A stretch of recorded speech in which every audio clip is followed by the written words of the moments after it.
Rev up your engines!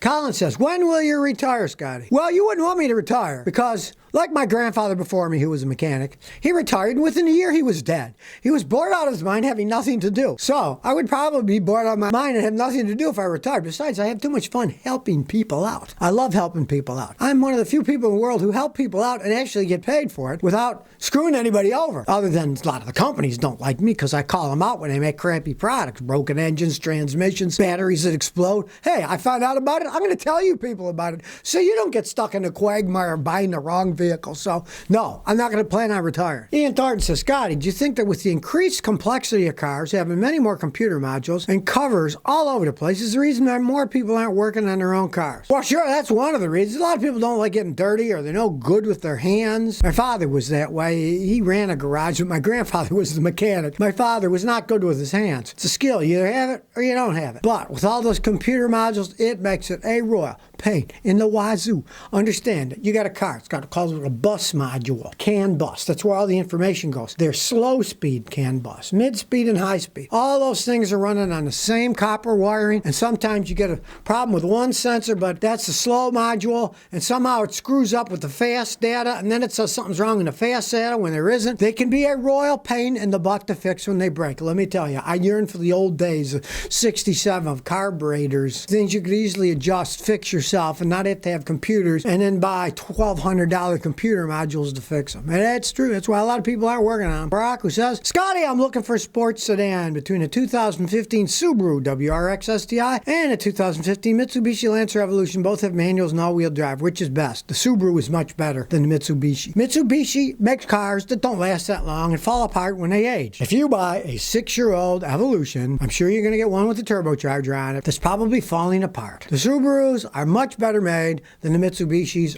over time. As they age, the Mitsubishis, piston rings are weak, they burn oil. Subarus are much better. Sony says, Scotty, my husband wants a new SUV. What about the new 2022 Jeep Grand Wagoneer, the new Lexus LX570? Which is best? The Lexus is a much better vehicle. I think you're going to pay a lot more for the Lexus than the Jeep, though. But then again, Jeeps keep raising their prices now that they're owned by Stellantis. Peugeot runs the show for Fiat and Chrysler. Who knows? Maybe their prices will get just as much as the Lexus, but in terms of which is going to last longer, the Lexus will probably last 5 times as long as the Jeep, and it won't break down all the time like the Jeep will. Cars Top Speed and Drift says, Scotty, can you give more information why I should not buy a Toyota Supra with 5,000 horsepower? The price is $300,000 in cash. Well, you'd probably kill yourself in it. I got a customer here in Tennessee, and he's a soldier, and he has a Toyota Supra that he had souped up. He took off the 2 turbos, had a big giant turbo, and had the engine beefed up. His has 1,250 horsepower. All right, we almost got killed driving it down the road because when he gave it the gas, it just slid sideways.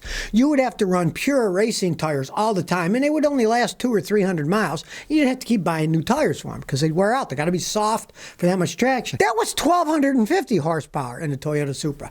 If you put 5,000, the only thing it'd be good for would be going in a straight line, a quarter-mile drag. If you got that kind of money and you want to spend it, great, but that's not a car you'd want to drive every day on the street or even drive on the street, period. Starbuck Veldspar said, I'm thinking about getting a new 2021 Honda Ridgeline. What do you think? Well, they're good trucks, you know. They're not the greatest trucks, but they're well made, and if you like them and you don't mind the price, last a long time. I got a customer, one's got 250,000, still runs fine, original engine transmission, had very few problems with it. If you don't mind the price for what you get, go right ahead. Honda makes good vehicles. A lot of people don't like them. They think the beds are too small or they don't have enough power or whatever, but if you like it and you road test it, go ahead. They're well made. If you don't mind spending that kind of money. Mopar ME V8 says, Scotty, my transmission in my Mazda 6 2012 is playing up. I have to change it to reverse and then put it in drive to make it go forwards. Is my 5-speed automatic failing? I'm thinking about buying a Camry. Yeah, get a Camry as long as it works. Warm it up and trade it in. What's happening is your transmission is going out and probably the oil pump inside is going bad. What happens is automatic transmissions are like your engine. They have an oil pump to pump the oil through it. Now, the oil pump in the engine pumps the oil to lubricate the engine. The oil pump in the transmission mainly pumps the fluid to go through all the different valves and little holes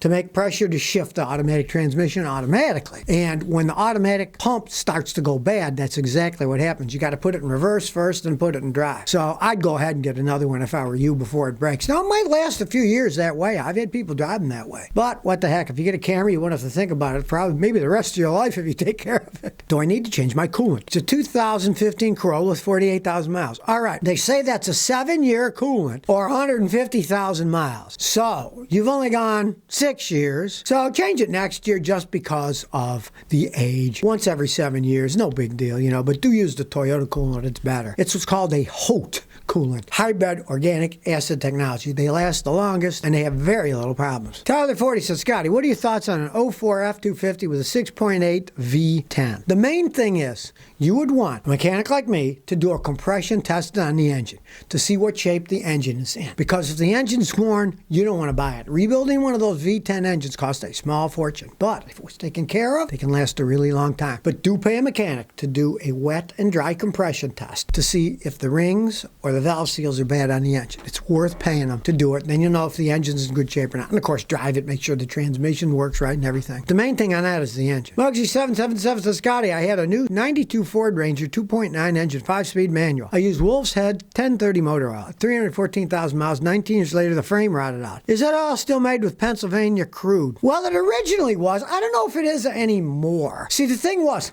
it doesn't matter that much anymore. In the olden days, some oils from some areas had better lubricating qualities than others. But today, everything is so ultra refined and so many additives are put in that the actual oil that's used isn't as important as it used to be. And especially if you talk about full synthetic oil. Because full synthetic oil is either normal oil that's been treated with steam or acid, whatever, to purify it so it works better, or in the case of that pure platinum oil, it's actually made from natural gas, like in Saudi Arabia. They turn the natural gas into oil. So it's extremely pure because there's no really bad stuff in the natural gas, bad parts and pieces like oil could have sludge in it. That's just gas. It's an inefficient process, and the pure platinum oil costs a lot of money, but it is actually real synthetic oil. It's synthesized from natural gas. Todd C says, I got a 2012 Civic with 80,000 kilometers, 9 years old. Should change the spark plugs or wait until 120? I'd wait 120 or more. Usually they last at least 100,000. If it's got the original plugs, those are really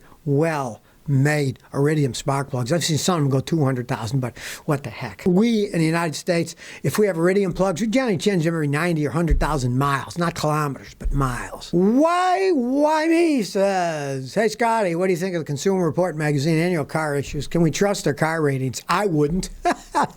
Who are these people, you know, journalists or whatever? Look, I'm a mechanic. I fix cars for a living. I have no vested interest in selling one car or another. I just fix them. Bring me a car like the other day, a woman brought me a 3-year-old Chrysler van, and the engine was starting to go, the head was cracked, and she already had spent $6,000 on a new transmission. This is on a 3.5-year-old vehicle. They make crap, the Caravans. I guess they don't make them anymore, finally.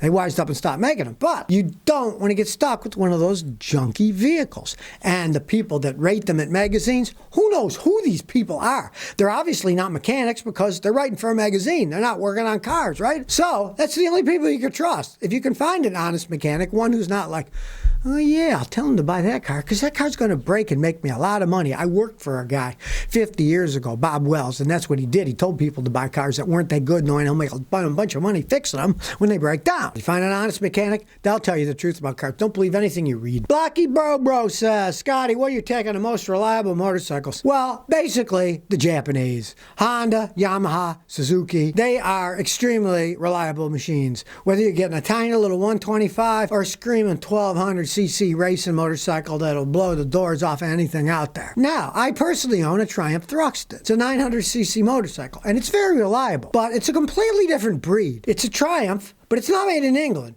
It's made in Thailand, and the Thais do a very good job. And it's not a racing motorcycle. It's an old retro style. It's a modern engine, 900 cc's, but it's air-cooled and fuel-injected. It's got a Japanese fuel injection system. They're actually extremely reliable. Now, they don't match up against the Japanese bikes at all when it comes to pure speed. But hey, I'm 67. I don't need to go 200 miles anymore. You know, 120 is fast enough for me. And they're extremely reliable, too, but only the 2-cylinder Triumphs. The multi-cylinder ones, not so reliable. Kick 2085 says, I got a 2013 2013 Toyota Highlander. I got in November with 100,000 miles. The dealership told me I need the timing chain replaced. It's a 100-mile service, as well as spark plugs. All right, they're always trying to sell you crap, right? It's got a timing chain, just leave it alone. They're trying to sell you the farm. If it's got a timing chain on it, and they tell you need that timing chain changed, that's a bunch of nonsense. It's made out of steel, and they're very strong. They're lubricated by the engine oil. They're soaked in engine oil. If you change your oil regularly, they generally last as long as the engine. If they ever do start to wear, they'll rattle, and even then when they rattle, a lot of times it's just the tensioner need to be changing. If they tell you you need a metal timing chain every 100,000 miles,